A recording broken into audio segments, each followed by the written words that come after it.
Today I'm going to give a quick overview of civic ecology, the Cliff Notes version.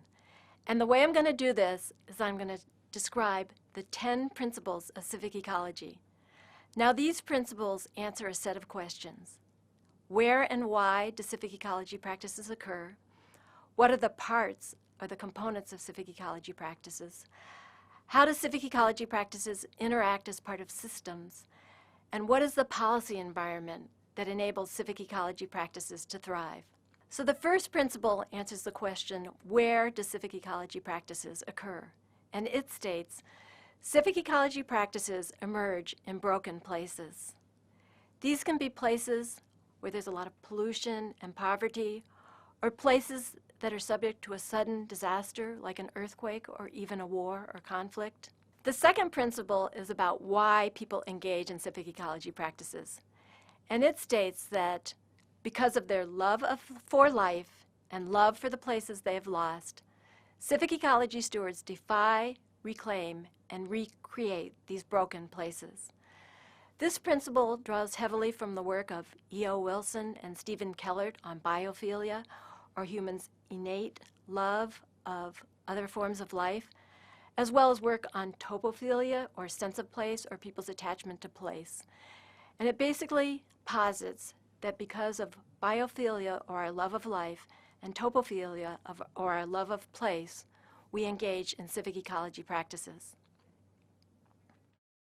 Now next I'm going to switch to 5 principles that answer the question, what are the components or parts of civic ecology practices? The first component is learning, and this principle states, civic ecology practices provide opportunities for learning.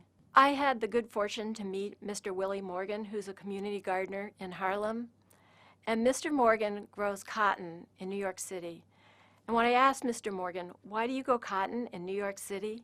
He said that it's because he wants the young people growing up in New York City to learn about their history, to know something about their rural agricultural roots. The next principle is about community, and it states, in recreating place, civic ecology practices recreate community. And I love this example from the Nature Cleaners civic ecology practice in Iran. People in Nature Cleaners volunteer to pick up litter in city parks or along street sides. And after they pick up the litter in these public places, they come together and they share a meal or a cup of tea. In this way, they create a sense of community. The next principle states, civic ecology stewards draw on social ecological memories to recreate places and communities. A great example of this is the oyster gardening civic ecology practice in New York City. In this case, the ecological or the biological memories are the remnant populations of oysters in the New York City estuary, which once had very abundant populations of oysters. The social memories are the memories of how to cultivate oysters, the memories of the oystermen. And together, these social and ecological memories enable this oyster gardening practice to happen. The next principle states, civic ecology practices produce ecosystem services, and we can talk about community gardens that produce food or provisioning ecosystem services, as well as artificial wetlands, which regulate the runoff from a parking lot into the river or provide regulating ecosystem services. The last component of civic ecology practices is health and well-being, and this principle states, civic ecology practices foster health and well-being. And there's 2 ways in which this happens. The first can just be from people being in nature or walking in nature, and the psychological, the cognitive, and the physical health benefits from being or having exercise in nature. And the second is through stewarding nature, and it's about the legacy that people can leave for future generations. So now we're going to switch gears. We're going to switch from looking inside the civic ecology practices and the components within to looking at civic ecology practices from outside, a systems view. And there's 2 principles that we're going to cover. So the first is about governance systems. And the principle states, civic ecology practices start out as local innovations and expand to encompass multiple partnerships. A great example of this is the Bronx River Restoration Project. And this started with just a couple community groups volunteering to remove the tires or refrigerators and even cars from the very polluted Bronx River in the 1970s. Over the last 40 years, this practice has grown to incorporate over 60 government agencies, nonprofit organizations, community organizations, and businesses that are all part of this Bronx River watershed restoration. And as the number of groups has expanded, the number of partnerships, the impact of this restoration effort has also greatly expanded. The next principle is about resilience, and it states that civic ecology practices are embedded in cycles of chaos and renewal, which in turn are nested in social ecological systems. So social ecological systems can be things like cities or rural landscapes, and all social ecological systems go through periods or cycles.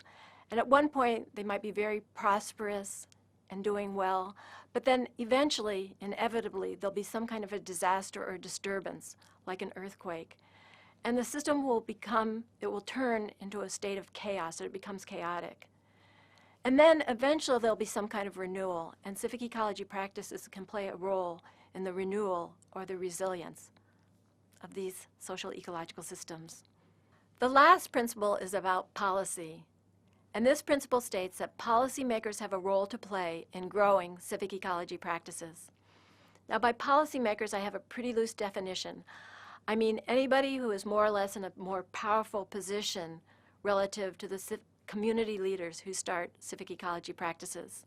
So these policymakers, or people that are more powerful, can include scientists who help civic ecology practices to monitor their outcomes. It can include government agencies like Green Thumb in New York City, which provides support to community gardens through providing manure from the police barns, from the horses that the police ride on, and fences and educational workshops. And it also can include nonprofit organizations like land trusts, which help community gardens and other civic ecology practices to secure land tenure on the properties in which they exist. There you have it, the 10 principles of civic ecology, the Cliff Notes version. But if you're interested in learning more and going into more depth about any one of these principles, then you have 2 opportunities. The first is through this MOOC. Each of the modules of the MOOC goes into depth on one of these principles. And the second is through our book, Civic Ecology, Adaptation and Transformation from the Ground Up. And similarly, each of the chapters of the book goes into depth on one of these principles. So I encourage you to pick and choose which principles that you're interested in, or to learn about all of them, and also to think about how these principles apply to your own experiences, your own life, and your own neighborhoods. And I encourage you to continue to learn with me about civic ecology.